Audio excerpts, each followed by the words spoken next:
जय हिंद फ्रेंड्स। तो आज हम कक्षा 10वीं के महत्वपूर्ण सवाल हैं जो कि बार बार पूछे जाते हैं, इसके बारे में आज अध्ययन करेंगे। तो सिद्ध कीजिए कि करनी में 1 माइनस कॉस थीटा बटे में 1 प्लस कॉस थीटा बराबर कॉसेक थीटा ऋण का कॉट थीटा है। इसको हमको सिद्ध करना है। तो इस तरह के सवाल को जब भी हमको हल करना रहता है, तो चूँकि ये बायां पक्ष है और ये दाहिना पक्ष है, तो हम एक तो दाहिना पक्ष लेकर बायां ले आएँ या बायां पक्ष लेकर दाहिना ले आते हैं तो सिद्ध हो जाता है। तो इस प्रकार हम इसको LHS ले लेते हैं। Left hand side is equal to under root करनी के अंदर हो जाएगा 1 ऋण का कॉस थीटा बटे में 1 धन का कॉस थीटा। अब जब भी इस तरह का सवाल आएगा तो एक ट्रिक बता रहा हूँ आपको, हमेशा याद रखिएगा, क्योंकि यहाँ भी 1 है और यहाँ भी 1 है, यहाँ कॉस थीटा है, यहाँ भी कॉस थीटा है, केवल यहाँ ऋण का चिन्ह है और यहाँ पर धन का चिन्ह है। तो इसके लिए एक बेस्ट ट्रिक बता रहा हूँ आपको, इसको अगर आप ध्यान में रखेंगे तो कभी गड़बड़ नहीं करेंगे। जैसे यहाँ पे a माइनस कॉस थीटा को ले लेते हैं b, ठीक उसी प्रकार इसको ले लिए a प्लस b, क्योंकि दोनों को अगर मैं इसको a मान रहा हूँ तो a के जगह में 1 ही है। कॉस थीटा को अगर b मान रहा हूँ तो b बराबर कॉस थीटा, यहाँ पर भी b बराबर कॉस थीटा ही है।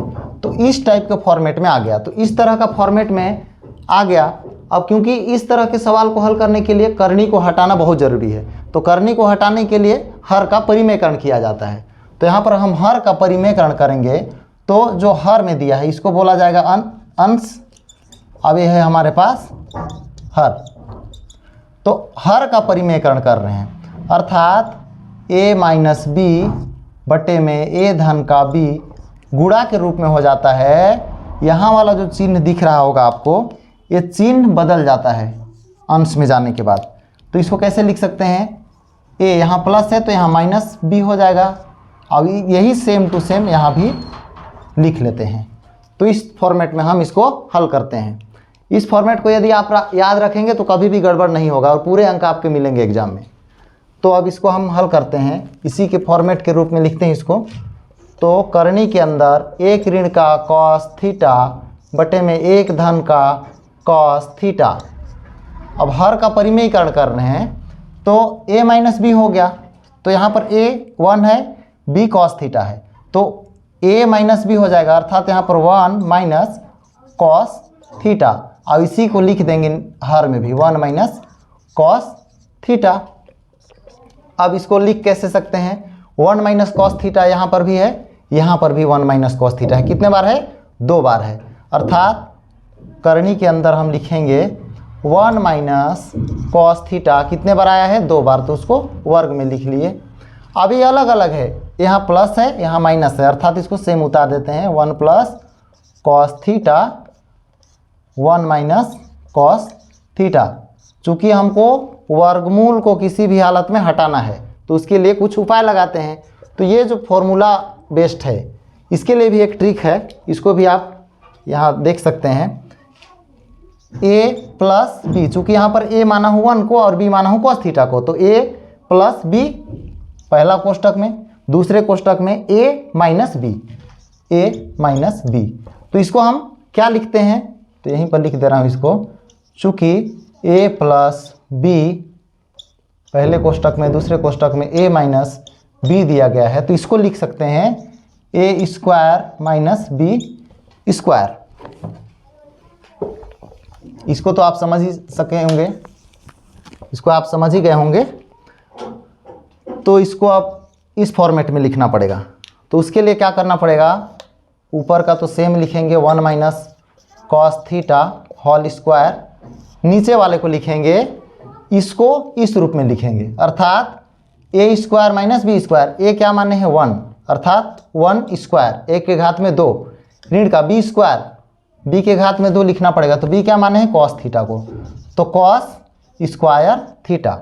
तो हम इसको लिख सकते हैं 1 माइनस कॉस थीटा पूरे के घात में 2 और हर में लिखेंगे 1 के घात 2, अर्थात 1 ऋण का कॉस स्क्वायर थीटा। चूँकि ये स्पेशल फॉर्मूला में ही आएगा, सर्वसमीका के अंतर्गत आता है।